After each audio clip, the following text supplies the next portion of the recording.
आज क्या जो बैठकें थीं वो नतीजा खेज साबित हुई? बिस्मिल्लाहिर्रहमानिर्रहीम, अस्सलातु वस्सलामु अलैका या सय्यदी या रसूल अल्लाह, अस्सलातु वस्सलामु अलैका या सय्यदी या हबीब अल्लाह, ताजदार ख़त्मे नबूवत जिंदाबाद जिंदाबाद। यह सर चूँकि आज सारा दिन घर रहा तो टीवी देखता रहा ना, और कोशिश की कि टीवी पे जो चल रहा वो देखा जाए। तो मुझे कभी इम्कान था, चूँकि बड़े बड़े दानिशवरों ने, बड़े बड़े आप जैसे सीनियर सहाफ़ियों ने और बड़े बड़े रावी को चैन लिखने वालों ने। सर अभी प्रोग्राम शुरू हुए 3-4 मिनट भी नहीं हुए सर, आप डायरेक्ट आ गए हैं मुझ पे। चले सर सॉरी। तो उन्होंने दावा किया था कि आज सेनेट से आईनी तरमीम मंजूर हो जाएगी। अच्छा, सेनेट से भी हो जाएगी? सेनेट, उन्होंने कहा पहले सेनेट में पेश की जाएगी। अच्छा। और इतने दावे थे और इतने वो से पंजाबी के अड्डे पक्के मुंह ना दावे सन कि बंदा सोच भी नहीं सकता, बड़ा सीरियस हो गया ना।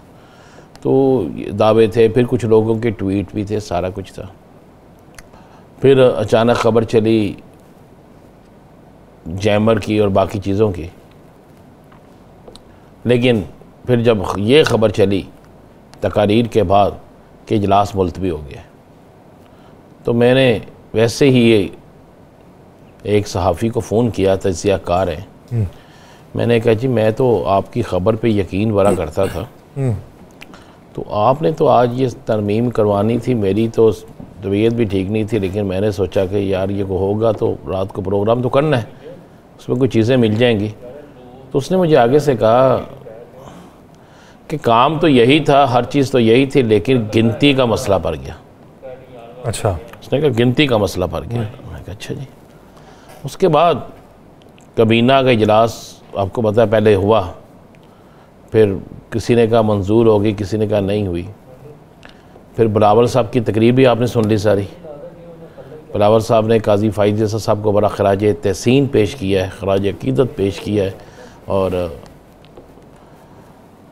जब सियासी जमातें जजिस को पसंद और नापसंद की बुनियाद पर नाम लेना शुरू करते हैं तो वो भी ख़ुद ये कहते हैं कि मुतनाज़ा हो जाते हैं। तो मेरे पास जो असर साहब आप ख़बर पूछना चाहते हैं, जो मेरे पास इतला है मैं आपको ख़बर दे देता हूँ। दे दो। मौलाना फजलुर रहमान हुकूमत के साथ नहीं जा रहे। नहीं जा रहे जी। मौलाना फजलुर रहमान आज के दिन तक, कल की सुबह तक हुकूमत के साथ नहीं जा रहे। नंबर 1, वो आईनी मसवदा जिसकी बात हो रही है, जिसे आपने अभी कहा कि उस कमेटी से वो पास हो गया, उस पर वाज़े मौक़िफ़ आ गया है उस कमेटी में बैठी उस मोहतरमा शाहिदा साहिबा का कि हमने तो उसकी मुखालफत की है, हम तो उस पर मुत्फिक हैं ही नहीं, अभी हमने उस पर सोच विचार करनी है, मशावरत करनी है, किस तरह ये हमारा कर दिया गया ना। और अहमद डोगर साहब ने भी इसकी वाज़े तौर पे कर दी। तो दो चीज़ें तो बड़ी क्लियर मैं आपको बता रहा हूँ कि मौलाना साहब हुकूमत के साथ नहीं जा रहे।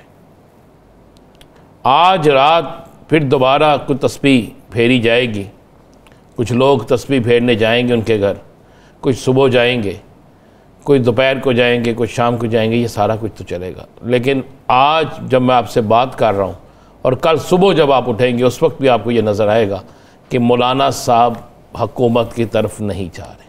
अच्छा राना साहब, लेकिन आज की सबसे बड़ी खबर मुझे नहीं पता लगा आपने क्यों नहीं जिक्र किया, क्योंकि आप जैसे सीनियर सहाफ़ी की इलेक्शन कमीशन ऑफ पाकिस्तान वाली। हाँ जी, मैं वही कह रहा हूँ, आप जैसे सीनियर तरीन सहाफ़ी की नज़र से वो किस तरह ओझल हो गई, तो आप भी शायद रावी चैन लिखना शुरू कर दिया आपने, तो इसलिए आपकी नज़र से नहीं गुजरी। असर तो ख़बर वो है, सबसे बड़ी बात तो वो है, सबसे अहम खबर ही वो है। उससे तो जोड़ लें फिर सुप्रीम कोर्ट के दूसरे वज़ाहती बयान को।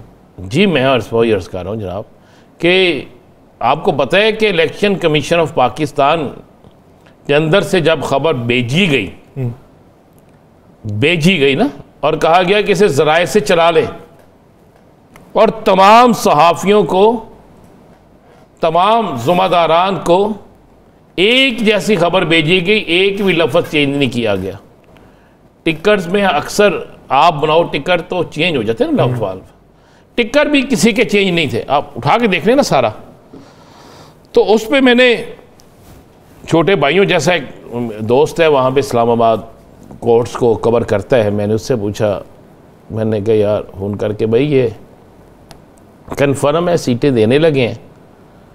उसने कहा जी हमें तो हुक्म मिला, ये खबर इसी तरह चलानी है, इलेक्शन कमीशन की तरफ से आई है, तो जब एक टीवी चलाता है तो हमें भी चलानी पड़ गई है। मैं कहा ठीक है, तो मैं कहा सीटें दे रहे हैं? उसने मुझे कहा कि सीटें दें या ना दें ये मौलाना साहब को और कुछ लोगों को पाँव से निकाल रहे हैं कि ऐसे नहीं तो ऐसे। मैं कहा यार कैसे हो जाएगा? मान ले सीटें दे दी, मान ले इनके पास 2/3 अक्सरियत आ गई, मान ले इन्होंने पार्लियामेंट से मंजूरी करा ली, लेकिन सेनेट में क्या करेंगे? सेनेट में तो नहीं ना 2/3 अक्सरियत।